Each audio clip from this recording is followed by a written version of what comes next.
Salut et bienvenue dans un nouvel épisode de Comics in Motion. Aujourd'hui, il est temps de parler du Chevalier Noir de Gotham, Batman. Alors préparez-vous à faire silence. Sauf si vous avez passé ces 30 dernières années dans une grotte. Comme la Batcave par exemple. Bien vu, vous devez un tant soit peu connaître le personnage de Batman dans les grosses lignes. Le milliardaire Bruce Wayne, qui une fois la nuit tombée, troque son costume de playboy, homme d'affaires, pour celui du justicier Batman. I'm Batman. Hein, quoi? I'm Batman. Je comprends pas. I'm Batman. Non, toujours pas. Je faisais la voix de Batman. Ah, tu veux dire le... Et c'est d'ailleurs l'occasion de fêter cette année les 75 ans du personnage, alors bon anniversaire. Et t'as pas déjà fait cette blague dans l'épisode précédent? Viens là, toi. Les auteurs. Le scénariste de cette histoire de l'homme chauve-souris n'est autre que Jeff Lobb, qui connaît déjà bien le personnage, puisqu'on lui doit le très connu Batman Allons Halloween et sa suite Amère Victoire, ainsi que les colors réalisés pour Marvel, ou plus récemment, le rafraîchissant Nova. Le dessin est l'œuvre du talentueux Jim Lee, qui a fait ses armes sur les X-Men.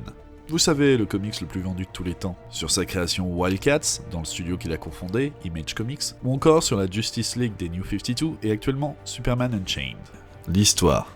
Batman se retrouve assailli par tous ses ennemis lorsqu'un mystérieux personnage qui dissimule son visage sous des bandelettes apparaît. Son nom, Silence. Son but, harceler le justicier jusqu'à lui faire perdre raison. La réapparition de son ami d'enfance, Thomas Elliott, et son assassinat ne font que rajouter à une confusion menée avec brio par ce nouvel ennemi. Catwoman saura-t-elle lui apporter l'aide et le réconfort dont il a cruellement besoin ? Batman Hush, ou Silence en VF, est paru au sein de la série Batman sortie en 2002 aux USA et en 2004 en France. La critique. Avec Silence, Lobb signe une saga en 12 chapitres, réutilisant des éléments déjà vus sur les précédentes histoires, à savoir une enquête menant notre détective à croiser la plupart de la galerie de ses compagnons d'aventure. Cette histoire est donc l'occasion d'une présentation en profondeur de l'univers de l'homme chauve-souris, faisant de ce titre la porte d'entrée idéale pour les néophytes. Et l'un des points forts de Lobb est de savoir aussi faire plaisir aux fans.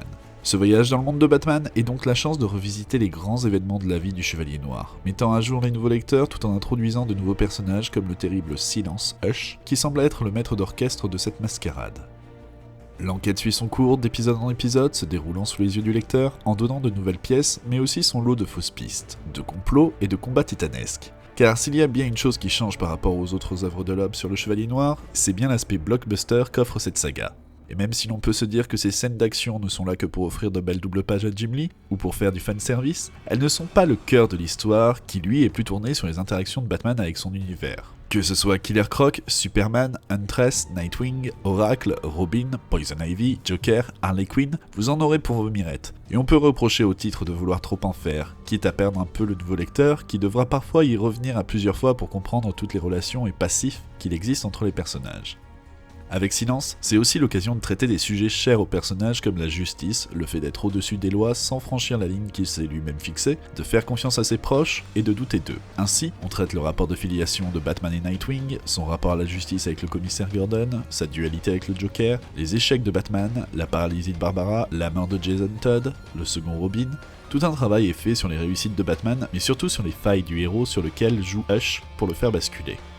Avec cette saga, Lobb nous présente un univers sombre et malsain, nous faisant entrevoir l'enfance du héros à la suite de la mort de ses parents, la rencontre avec Thomas Elliott, le meilleur ami d'enfance de Bruce, leur retrouvaille des années après, et leur nouvelle séparation via le meurtre de ces derniers. C'est aussi l'occasion de développer la relation entre Bruce et Selina qui prend une belle évolution avec Bruce qui va jusqu'à révéler son identité à la voleuse au costume de chat. On arrive même à croire qu'un jour, ces deux-là pourront avoir une vie heureuse ensemble.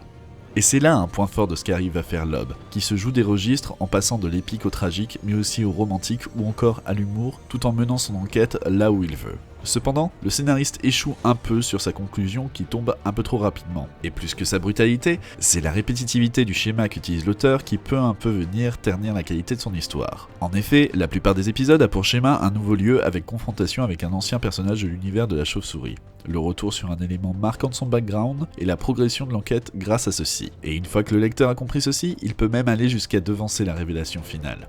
Au dessin, Jim Lee livre là l'une des plus belles prestations qu'il n'a jamais produites, proposant une vision de Gotham sombre et violente, en contraste direct avec sa vision de Metropolis, un découpage ultra dynamique, des splash pages somptueuses et un niveau de détail venant enrichir cette histoire. Sa capacité à changer sa technique pour passer à l'aquarelle pour les flashbacks est des plus agréables et sert le récit à la perfection sans avoir à expliquer tout au lecteur. À l'occasion des 75 ans de Batman, Urban a édité il y a peu une édition spéciale de cette histoire pour célébrer l'événement. Une version avec des planches en noir et blanc mettant en avant le travail du dessinateur et de l'encreur.